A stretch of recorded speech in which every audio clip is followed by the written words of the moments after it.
Hey everybody, Greg Price down here at Forever Fit Gym. I wanted to talk about what motivates you, what keeps you feeling like you're alive. So have you ever wondered how empowering it would be, like if you set up a fitness goal and you actually followed through? You didn't say, oh, I'm going to start Monday, but you just started that goal and you just went like right through like a steamroller and you just kept going and you didn't stop. But usually what happens is we sabotage ourselves. So it usually comes down to like 5% of your conscious mind that, we don't even realize what we're doing, but every day we're setting ourselves up for failure. Kind of crazy, isn't it? We've all done that. I've done that. You've done that. Anybody watching this has done that. So we're trying to figure out why, in your logical mind, why you would do that. Why you're just going along good, but then you make yourself fail. So we're going to try and figure out why that happens. So one thing we need to do is we need to set the goals smaller, and we have to have a little bit of a reward for it. Some people, that reward is food, but then that'll sabotage you. See how that works? So you can't do that. It has to be something different, like something that will motivate you, like to do even better, like let's say a brand new Fitbit, or a vacation to somewhere where you go, let's say hiking or to the ocean or somewhere that's an active type environment versus, going to all you can eat place for a week. That would be the sabotage part again. And then you'd be back to square number one. So we have to think about what motivates you, what your goal is, and then how you're going to make it happen. So I like sharing moments of my life, what's happened in my life and how things happen, things that have happened that are good, things that have happened that are bad. And then a lot of people, they always look at the negative. No matter what, I always look at the positive. I think, okay, I'm going to make this happen. If something isn't happening that I want to happen, like let's say some business goal or some physical goal, then I figure out a way to reach it. And a lot of times that is going out of the comfort zone.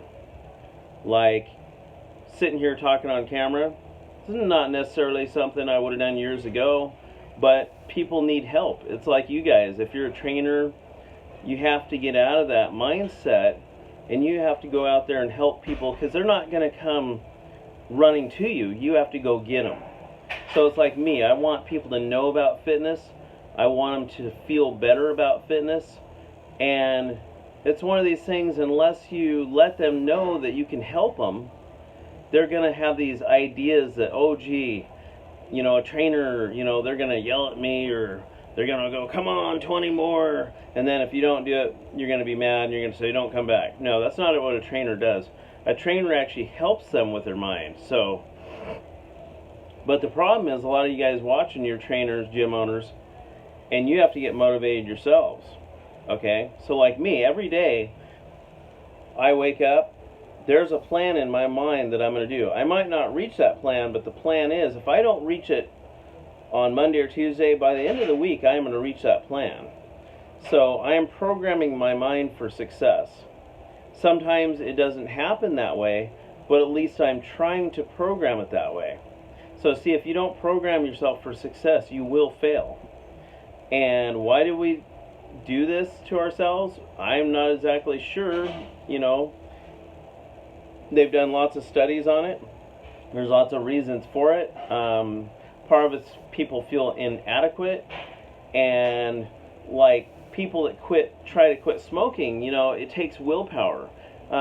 Quitting eating your junk food at night. Let's say you have ice cream every night. Well, for one thing, you need to not get the ice cream. But see, we set ourselves up for failure. And then another thing we do too is, if we miss a day at the gym, your willpower drops, and then all of a sudden you kind of lose track of things, and then you start to peter out. Your energy level goes down. All of a sudden your mind starts to doubt you, and when all that happens, everything just comes crashing down. So we need to set small goals, stick to them, get a proper trainer or workout partner to help you, and on them days where you feel weak, let them know, hey, Greg, I'm feeling weak today. Is there something I can do to, make myself stronger. So that's where you have to have a good plan and a good goal. And you have to write that goal down, and then you have to follow through with that goal. So that's just some of my secrets that I use. If I want to do something, I have to write it, like physically writing it down, not just putting it on your phone, not putting it in the computer, but actually go to a piece of paper, write it down, and look at that goal every day. Every day. And then what's the first goal for you tomorrow? That depends on you. My goal, well, I have 3 of them, but remember, you can only have one goal to make it really successful. So right now my contest is my top priority to make that really successful. So what's the first step in stopping self-sabotage? Well, you have to become aware of your internal chatter, like your internal stuff that stops you from success. And when you start doubting yourself, okay, that's when you have to take a step back and realize, hey, I'm sabotaging myself. I got to get out of this mode, and I got to get back into push mode, okay? This weak stuff, being weak, being wimpy type mindset, that's not going to do it. We have goals to reach, and myself, I have goals to reach.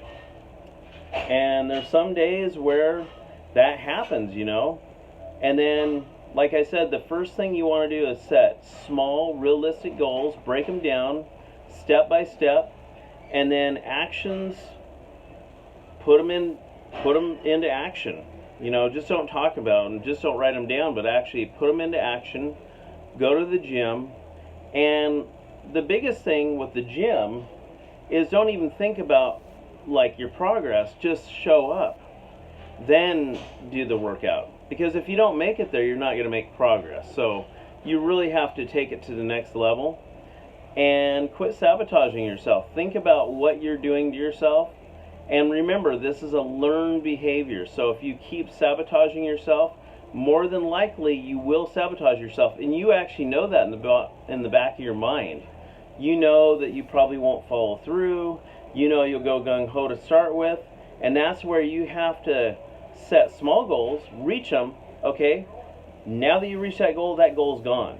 That goal's over. You don't have to worry about that anymore. So, then you go to the next step, and that's the next goal. Write it down, make it something you can reach, and then each time make that goal a little bit higher. And then all of a sudden, you've got out of the bad patterns, and you've gotten into the good patterns. So, that's my advice for you. Stop sabotaging yourself. Don't listen to the negative thoughts in your head. Guess what? That happens in business. That happens in building your body. But you got to fight that. It's not real.